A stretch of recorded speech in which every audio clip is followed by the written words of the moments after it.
These are the dumbest moments in NASCAR history. Strategic disasters, epic miscalculations, and mistakes so embarrassing that everyone involved probably wishes they could forget them. When NASCAR makes mistakes, they don't do it small.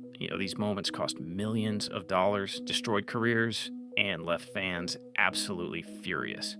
Let's count down the biggest brain-dead moments in NASCAR history. Number 11, Brad Keselowski's Champagne disaster, Kentucky, 2014. Brad Keselowski just won at Kentucky Speedway. Time to celebrate with some champagne, but here's where things went sideways. Brad decided to open the champagne bottle in the worst possible way. He smashed it against something hard. The bottle exploded. Glass went everywhere. Brad's hand started bleeding. Not just a little cut. We're talking serious blood. He had to get medical attention right there in Victory Lane.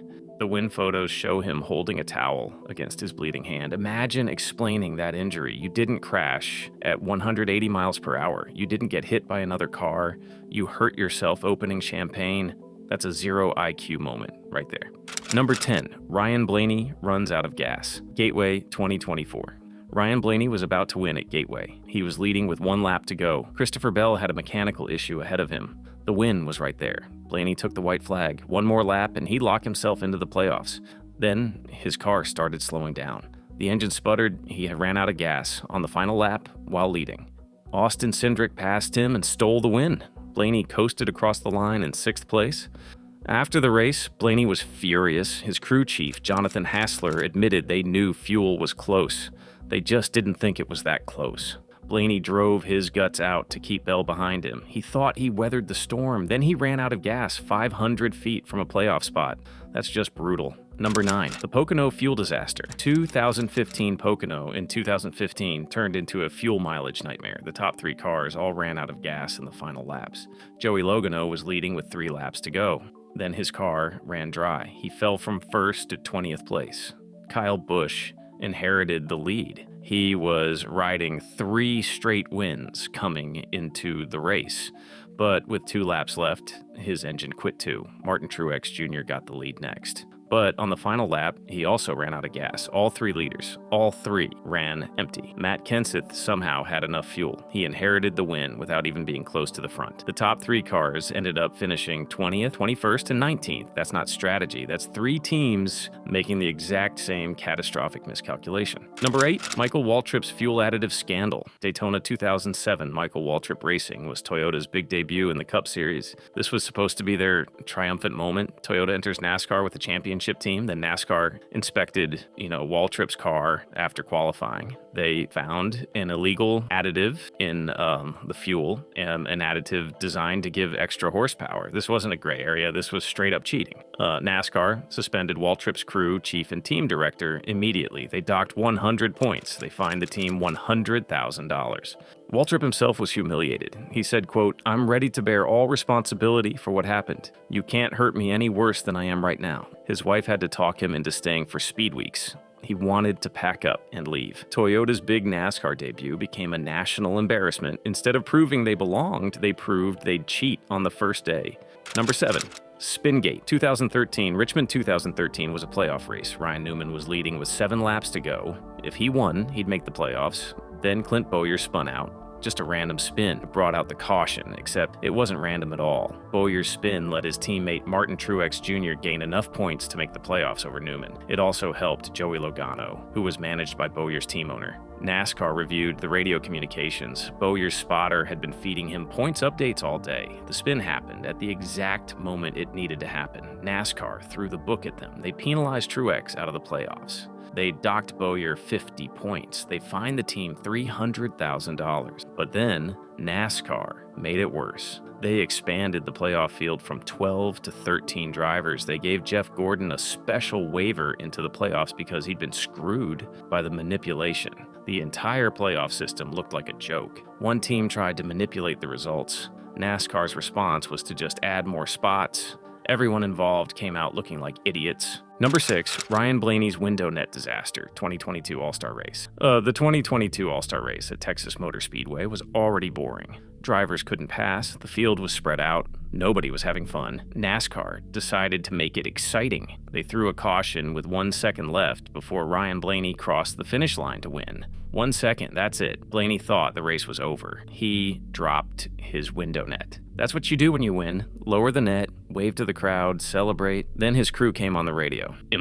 Ryan, we're going to a green-white checkered restart. The race isn't over. Blaney's window net was hanging outside his car. NASCAR rules say you can't race with your window net down. That's a major safety violation. If Blaney pitted to have his crew fix it, he'd lose the lead and probably the race. So he made a decision. He decided to fix it himself. While driving, under caution, at 70 miles per hour, Blaney reached out the window and tried to hook the net back up. It wasn't working. The net was barely hanging on. The whole thing looked ridiculous and incredibly dangerous. If there had been a crash on the restart, that loose window net could have been a serious problem. Blaney restarted the race with a half-attached window net flapping in the wind. Somehow, he survived the green-white checkered finish without crashing. But the whole situation was absurd. NASCAR threw an unnecessary caution 1 second before the finish. Then they put a driver in danger because of their own terrible decision. That caution shouldn't have happened in the first place. Number 5, 2009 Talladega single-file protest NASCAR banned bump drafting in the turns at Talladega in November 2009. They made this rule after Carl Edwards went airborne in April and ripped through the catch fence.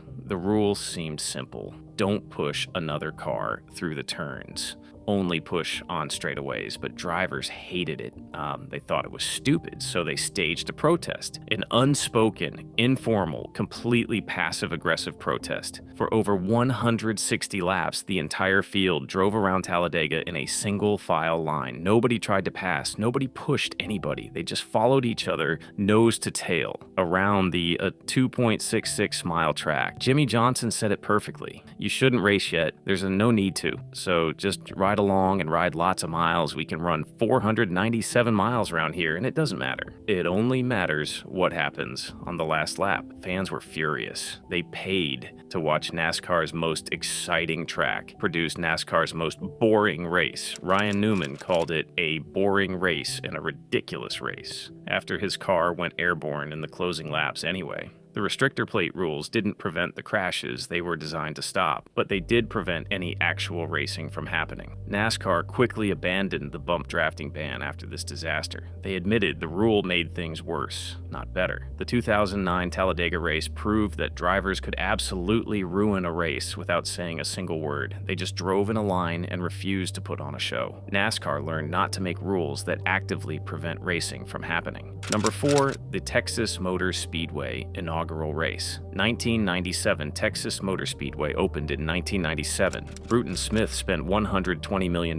building this track. It was supposed to be the crown jewel of NASCAR's expansion into major markets. The inaugural race weekend was a complete disaster. First, torrential rain flooded all the grass parking lots. The Texas Department of Transportation had to close 16 miles of Highway 170 just to create emergency parking. Fans sat in traffic for hours. Some never made it to the track before the race started. Then, the race itself began. Lap 1, turn 1. Darrell Waltrip turned down on Johnny Benson. 13 cars piled up on the opening lap of the inaugural race. Waltrip didn't complete a single lap. He finished last, and the race had 10 cautions for 73 laps. Drivers complained the track surface was unpredictable and dangerous. Jeff Burton won the race. Nobody remembers that. They remember the traffic jam and the first lap disaster. Texas Motor Speedway's grand opening looked more like a demolition derby. Number 3, the kart Firestone Firehawk 600 cancellation. Texas, 2001, Texas Motor Speedway wanted to host an open-wheel race. Kart sanctioned the Firestone Firehawk 600 for April 29, 2001. Over 60,000 fans bought tickets. The race was set to air on ESPN. Everything was ready to go. Then practice started. Drivers were hitting speeds over 235 miles per hour. The sustained G-forces in the bank turns were causing serious problems. More than 20 drivers reported dizziness, disorientation, and vision issues. One driver nearly blacked out during practice. Medical experts warned that drivers could suffer G-force-induced loss of consciousness during the race. 2 hours before the green flag, CART canceled the race. They sent all 60,000 fans home. It was the only race in CART history canceled entirely for safety reasons. Speedway Motorsports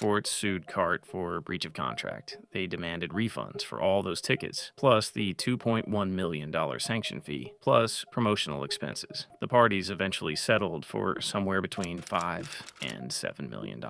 Texas Motor Speedway built a track that was literally too dangerous to race on. That's impressive incompetence. Number 2, the 2008 Brickyard 400 tire disaster. The 2008 Brickyard 400 should have been massive. It was NASCAR's crown jewel event.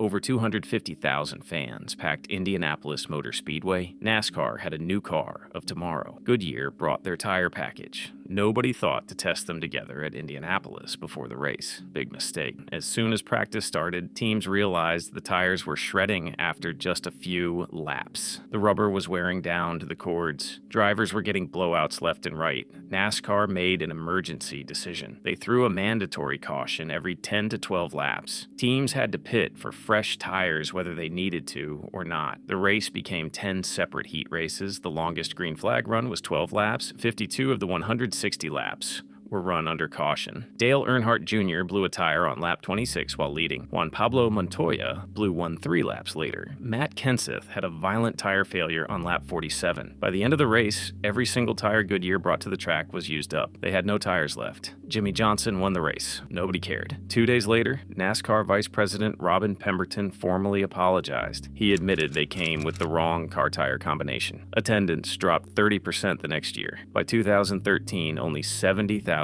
fans showed up. The race eventually got removed from the schedule entirely. The 2008 Brickyard 400 killed NASCAR's second biggest event. One weekend of incompetence destroyed years of prestige. Number 1, the 2010 Daytona 500 pothole. The Daytona 500 is NASCAR's Super Bowl, the biggest race of the year, the most watched event on the calendar. In 2010, they drove through a pothole. The 2.5-mile Daytona International Speedway hadn't been repaved since 1978. That's 32 years of cars pounding the surface.